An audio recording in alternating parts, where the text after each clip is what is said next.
Hello दोस्तों, आपका हमारे इस वीडियो में हार्दिक स्वागत है। तो चलिए दोस्तों, इस वीडियो के माध्यम से हम जानेंगे कि पृथ्वी का निर्माण कैसे हुआ और इस पर जीवन कैसे विकसित हुआ। तो चलिए दोस्तों, वीडियो में आगे बढ़ते हैं।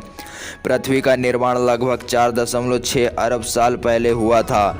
यह सब अंतरिक्ष में गैस और धूल के बादल से शुरू हुआ था, जिसे नेबुला कहा जाता है। इस नेबुला में छोटे छोटे कण थे जो गुरुत्वाकर्षण के कारण धीरे धीरे एक साथ आ गए। जैसे जैसे अधिक से अधिक कण आपस में टकराए, उनसे बड़े पिंडों का निर्माण हुआ, जिन्हें प्लेनेटेसिमल्स कहा गया। ग्रहाणु अनंतः आकार में बढ़ गए और प्रोटोप्लेनेट बन गए। ऐसा ही एक प्रोटोप्लेनेट हमारी पृथ्वी थी। समय के साथ प्रोटोप्लेनेट पृथ्वी पर अन्य अंतरिक्ष चट्टानों से बमबारी होती रही, जिससे तीव्र गर्मी पैदा हुई। इस गर्मी ने चट्टानों और धातुओं को पिघला दिया और परिणाम स्वरूप भारी पदार्थ केंद्र में डूब गए, जिससे पृथ्वी का कोर बन गया। हल्के पदार्थ ऊपर तैर गए और पृथ्वी की पपड़ी का निर्माण हुआ। पृथ्वी की सतह के ठंडा होने के बाद लाखों सालों तक बारिश होने लगी। इस बारिश से महासागर बने और पृथ्वी का वायुमंडल भी बना। वायुमंडल में नाइट्रोजन, कार्बन डाइऑक्साइड, जलवाष्प और अन्य गैसों की छोटी मात्रा जैसी विभिन्न गैसें शामिल थी। पृथ्वी पर जीवन की शुरुआत लगभग 3.5 अरब साल पहले इन्हीं महासागरों में हुई थी।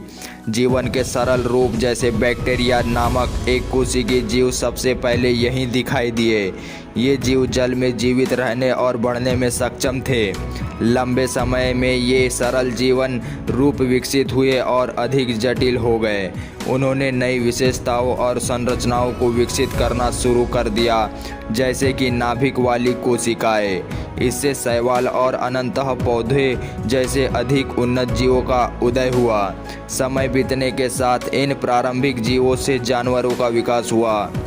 उन्होंने धीरे धीरे अलग अलग शारीरिक संरचनाएं विकसित की, जिससे वे अलग अलग वातावरण में घूमने और अनुकूलन करने में सक्षम हो गए। छोटे और सरल जीवों से अधिक जटिल जानवर उत्पन्न हुए, जिनमें मछलियाँ, सरीसृप, स्तनधारी और अनंतः मनुष्य शामिल है। इस विकासवादी प्रक्रिया के दौरान पर्यावरण में परिवर्तन, संसाधनों के लिए प्रतिस्पर्धा और आनुवंशिक उत्परिवर्तन जैसे विभिन्न कारकों ने पृथ्वी पर जीवन की विविधता को आकार देने में भूमिका निभाई। विभिन्न प्रजातियां विकसित हुई और विभिन्न आवासों के अनुकूल बनी, जिसके परिणाम स्वरूप आज हम जो अविश्वसनीय विविधता वाले जीवन रूप देखते हैं, वे सामने आए। संक्षेप में, पृथ्वी गैस और धूल के बादल से बनी है और अरबों वर्षों में यह ग्रहों के निर्माण, विभेदन और महासागरों और वायुमंडल के विकास जैसी प्रक्रियाओं से गुजरी है। जीवन महासागरों में शुरू हुआ और अनुकूलन और आनुवंशिक परिवर्तन की प्रक्रिया के माध्यम से धीरे धीरे सरल जीवों से जटिल पौधों और जानवरों में विकसित हुआ।